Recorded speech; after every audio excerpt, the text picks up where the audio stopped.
All right.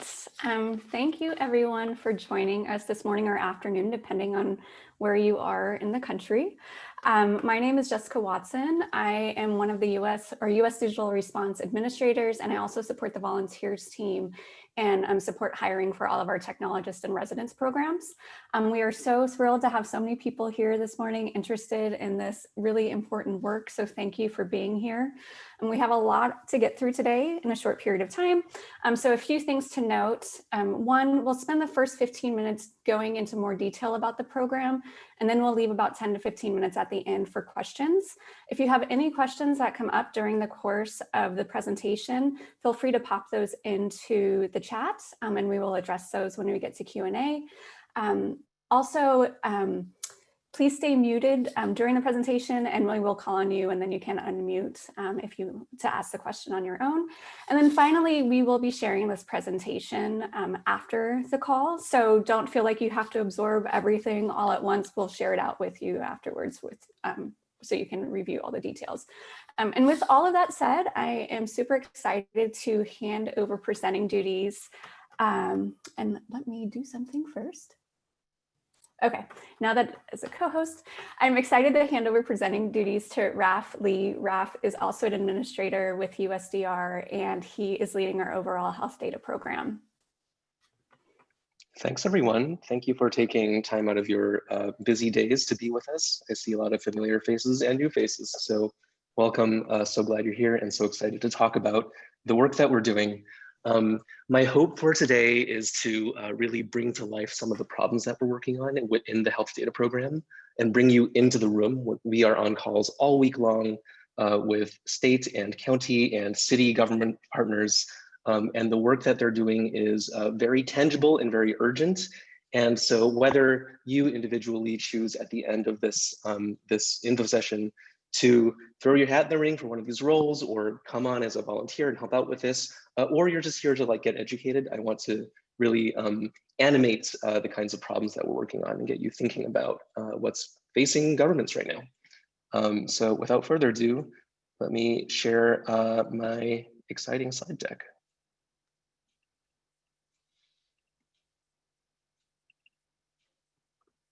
All right, how's that looking? Cool. I will try not to take too much time on the slide deck, but I do want to lay the foundation to set context for everything that's going on. I am one of the administrators at USDR, and in addition to co-leading the projects team with Jess Watson and Jeanette and Alex, I'm also trying to get this health data program off the ground. So a little bit of contextual background just about how we got here. USDR started back in March and April, and really in the beginning it was like, let's just get a huge pool of volunteers and like really go forth into our networks from the Obama administration's White House or ATNF or USDS or other organizations and see where they needed help. And we will basically say yes to everything.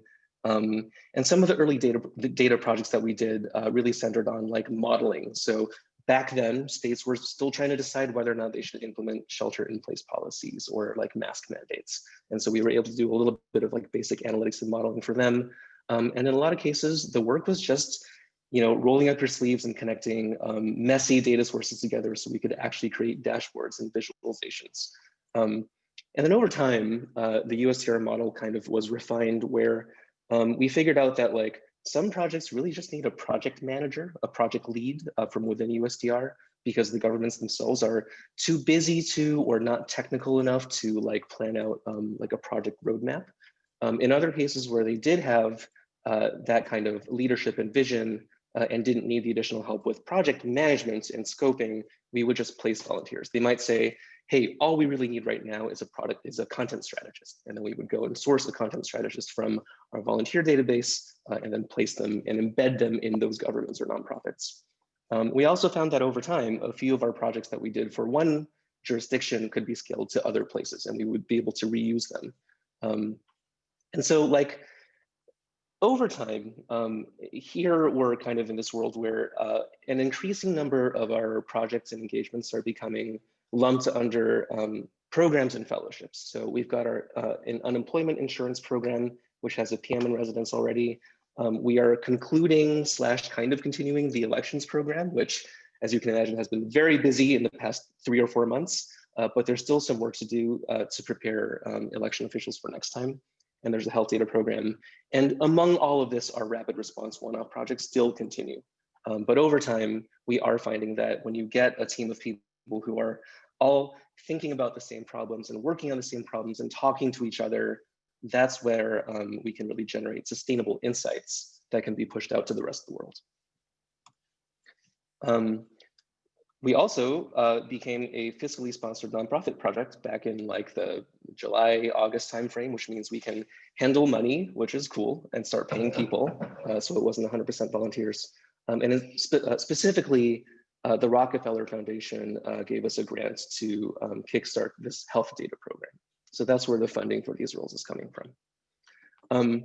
So as I've mentioned, I've been on tons of calls with state level and county level public health agencies and CIOs and CDOs, and even cities that are really thinking about how they can prepare the public for what's happening in COVID response right now. And over time, we've found that 3 areas just keep on coming up again and again. So to illuminate these and bring them to life, I'll share with you what I will call rehydrated quotes. These are not all direct quotes. They're from my messy notes, and I've kind of like cleaned them up a little bit to sound like the kinds of things that people do tell us on these calls. But I share them to give you a sense of what it's like to be in those rooms and on those calls. So the realm of decision support is really like, look, we've got a bunch of data. It's super messy. It's duplicated. It's coming from like our state data sources and reports that we're getting from the public into our local health jurisdiction. And I and my team, and there's only 3 to 5 of us, are working 16 to 18-hour days to even collect this data and aggregate it and deduplicate and clean it up. And sometimes we hear things like, for a while, the insights were pretty obvious. Like it was possible to take a look at them and eyeball them when like there were 7 new cases per week. But now that there are hundreds and we're in this 3rd spike, I can't even interpret these without visualization or some kind of analyst to help me make sense of what's happening. And they're also really curious about what other counties and school districts are doing. Like what are the main questions that other people are asking, and what did they do to protect their residents? So one example, this is from a real call, is this one, where our schools are doing lots of rapid tests. There's this new wave of antigen tests that came out recently that allow schools to administer tests directly without being dependent on labs and return like results in 15 minutes instead of days, which is really amazing at the cost of a little bit of sensitivity. But the school district is taking hours just to collect this data from the different schools in this district. And we again, we can't eyeball it anymore. We can't detect anomalies just by looking at it. So we're in this sea of data and we cannot make sense of it. We need your help to really come in and interpret this for us. This is the kind of thing that we hear there. The test reporting story is related to this, where PCR tests and lab tests are dependent on labs. They're pretty expensive. PCR tests cost $50 to $300 a pop. And tests, states and counties are running out of money. And so there's been this attempt over the year to try and find cheaper and cheaper ways to test. And recently, pharmaceutical companies have come up with antigen tests, which are not quite as sensitive, but do a pretty good job. They only cost $5 a piece. You get results back in 15 minutes, and they're not dependent on labs, which is great. However, due to the executive order, and this is a good thing overall, anyone who's administering these tests, like for example, an elementary school or a university, has to report it back to their local health authority. They need to return the presumed positives and presumed negatives that you get from these rapid tests. But without guidance on exactly what that looks like, local health authorities are getting spammed with 500-page faxes and photos of the test sticks themselves with like handwritten notes next to them. And it's very time consuming for these tiny teams of epidemiologists to take them and enter them into their state lab record systems. On top of that, you don't necessarily know who's administering the test. So you can't even reach out and say, hey, we know you have these tests, you should report them, and you should report them according to this format. It'll make it easier for all of us. But the opportunity is really great. Like contact tracing has been, it's been a mixed bag in the US so far, because it's not useful if you have to wait 7 days for a result from a PCR test. If you were able to get same-day results, you could kick off contact tracing right away and actually make an impact. There's also an equity question here, because disadvantaged communities sometimes don't have access to labs and cannot get PCR tests, or there are so few labs that they're more likely to get the results back in like 7 days rather than 2 days. So if we were able to facilitate mass adoption of these rapid tests, we think that it could really make a difference in helping people make safe choices. And then, you know, the 800-pound elephant in the room is vaccination readiness, which is miraculously coming down the pipe pretty soon. The train is coming to the station, and governments at all levels are scrambling to get ready for this. And this is like a multifaceted logistical problem, which includes patient scheduling and reminders. Most of these vaccines will be a prime boost, like 2-dose thing, where you want to get the second shot exactly 3 weeks after you get the first one, and it's got to be the same shot. If you get the Pfizer one, you need to come back and get the Pfizer one again. There's also things like they're going to need to collect paperwork and proof that you're eligible for the 3 different phases that the CDC has proposed. They need to collect insurance information. So there's just all these logistics that will be really hard to do without good technology. And then on top of that, all of these governments need to report back their results into their statewide immunization registries and also back to the federal government for tracking. It's very complicated. These teams are very understaffed. The good news is that they've built up operational practice from H1N1 and flu shots. The public health officials here know exactly what they're doing, but they're operating in a dearth of information. They don't know when the vaccines are coming or how many they'll have, which means they're not sure how much they can allocate to each particular phase. States all have slightly different rollout plans and implementation plans. And our goal here is to help them not make obvious mistakes. We need to have good ways to track who's getting vaccines, to alert the public, to communicate effectively about what to expect, because these vaccines will have some side effects and that will scare the public unless we're really good at setting expectations.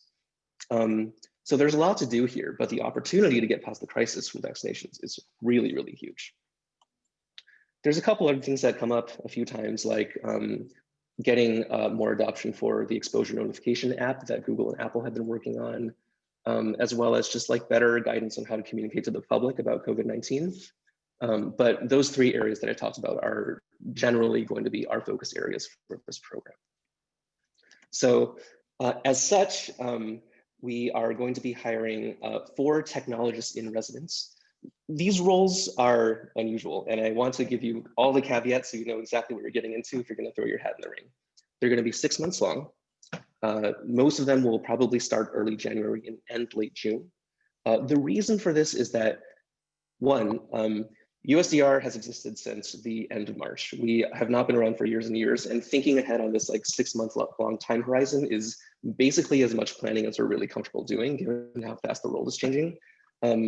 I could imagine a world in which, in 3 years, maybe, should there be a USDR? Should we be focused on a pandemic and crisis response? I think probably yes, because state and local governments have so many different needs. But for now, in the scope of the COVID-19 crisis, it's not clear what the world is going to look like next June.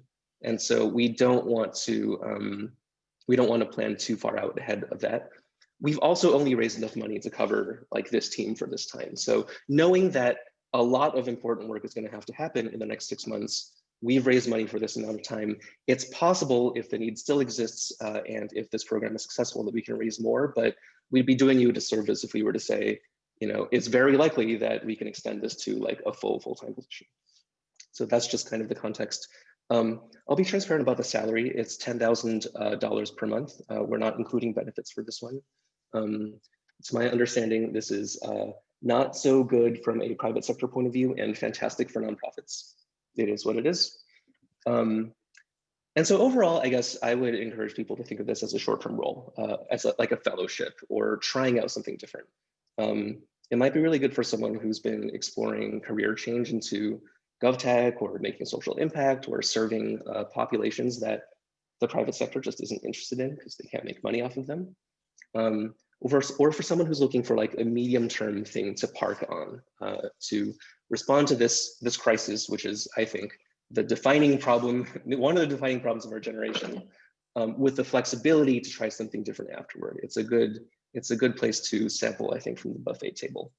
I'll say on a personal note that before USDR, I come from like a tech and startup background, and I've been looking for a long time for ways to apply the things I've learned there into work that will help people, who like the private sector just isn't interested in. And governments have this sense of stewardship that I have found very appealing and very enriching to work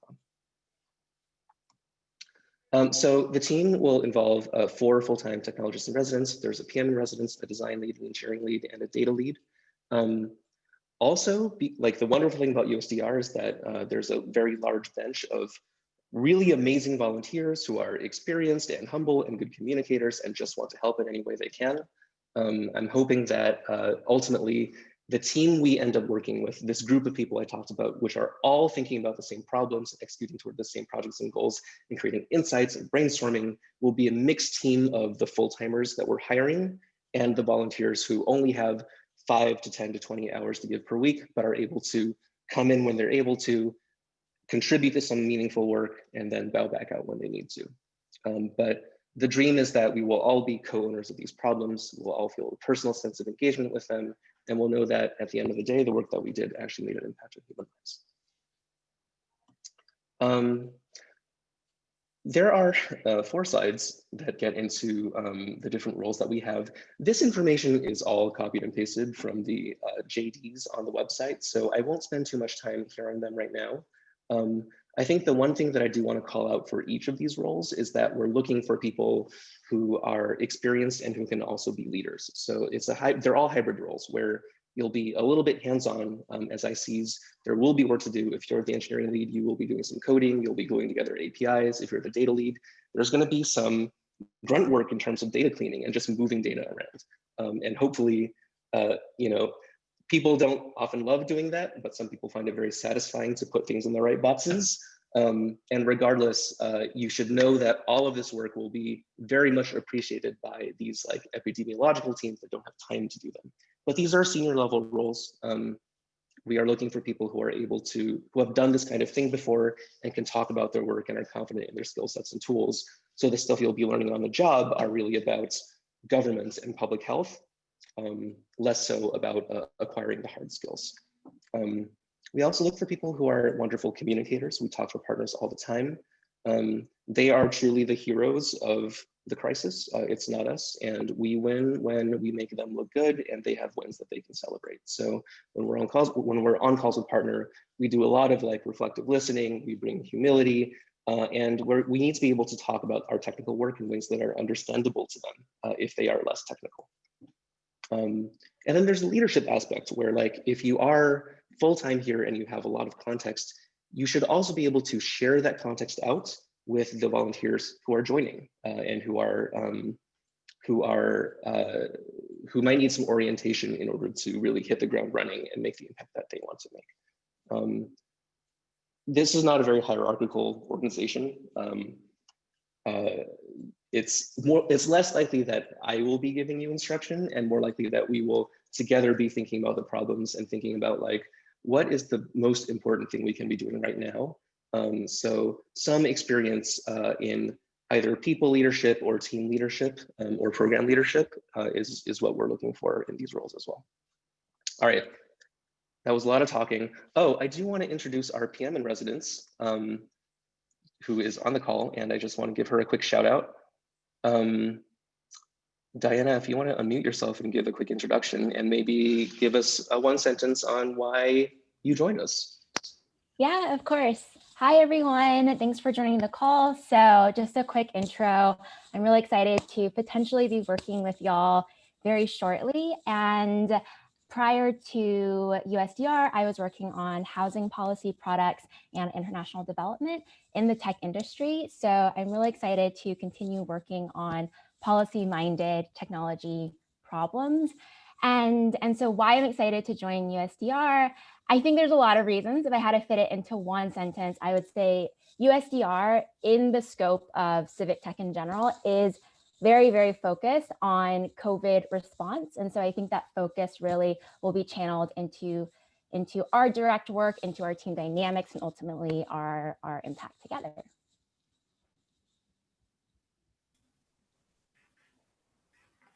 Thanks, Diana. I'd love to spend the rest of our time answering questions. Yes, and we have quite a few. I don't know if we'll be able to get to all of them because some of these are quite meaty. But the first question is from Karen, and the question is, how often have you encountered changes in scope and how is that handled? For example, someone is staffed as a content strategist, but turns out what's actually needed is something else upstream.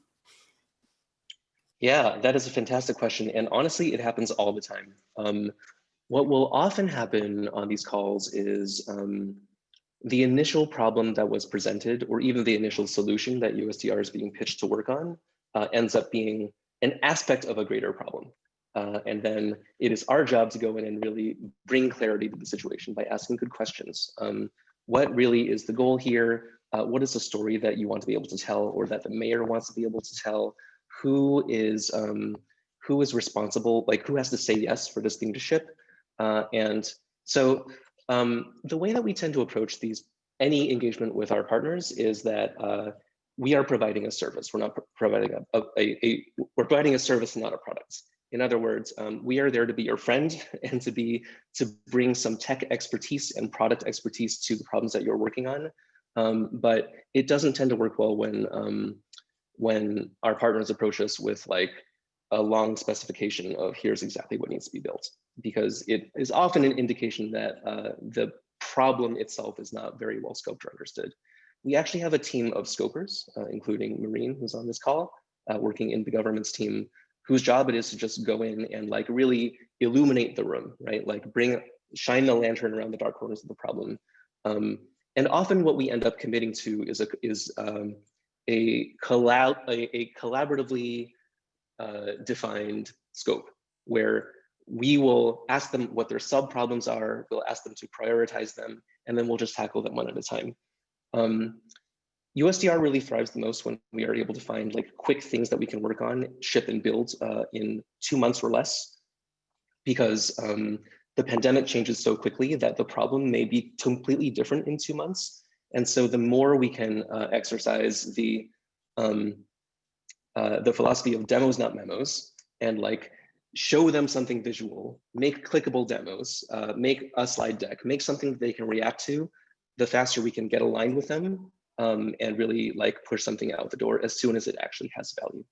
But it is true, like often the first thing we do opens up more questions, and then we can make a decision from there now that we've realized partial value on what needs to happen next. Great. I'm going to flip to a tactical one because I'm sure it's very relevant to everyone on this call. What does the hiring process look like? Yeah, good question.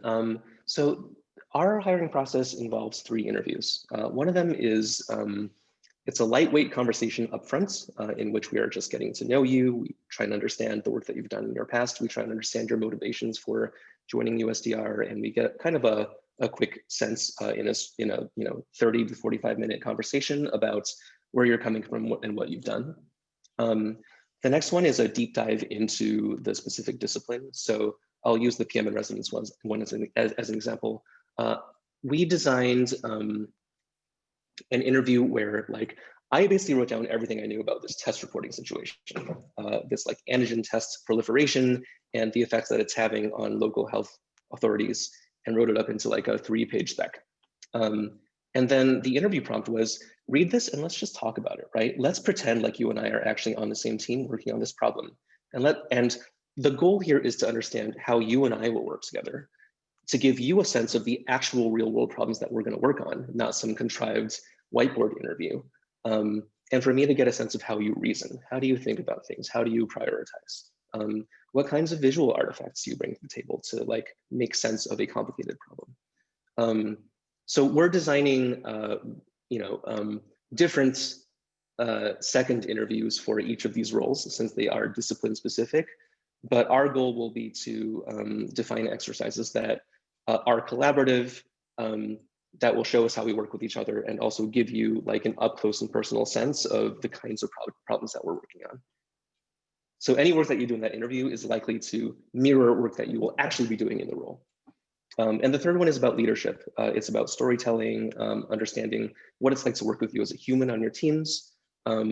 What do you think a good team looks like? How do you support others? How do you give and receive feedback? That kind of thing.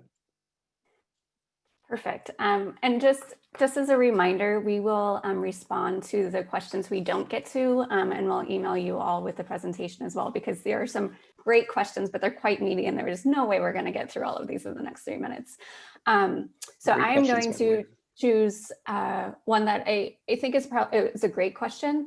All of these are great questions, but this one in particular, and I'm glad you're thinking about it. How do you think about ongoing maintenance, handoff of projects and training of the partner agency staff? Has it gone well or have there been challenges? Yeah, this is something we've learned a lot about over the past year. In general, it's better when USDR does not end up taking long-term ownership of any solutions that we build. So often, this can look like a whole bunch of different things. If it's not building production code that's facing like users of the public, but it's really about creating Python scripts or Excel macros because so many people live and work in spreadsheets. Often we can just work with the existing documents they have. If we are building custom code, we will always open source it and make sure that it is accessible to the world. This makes handoff easier, but it also means that like if we build something for one jurisdiction, others can discover and use it too.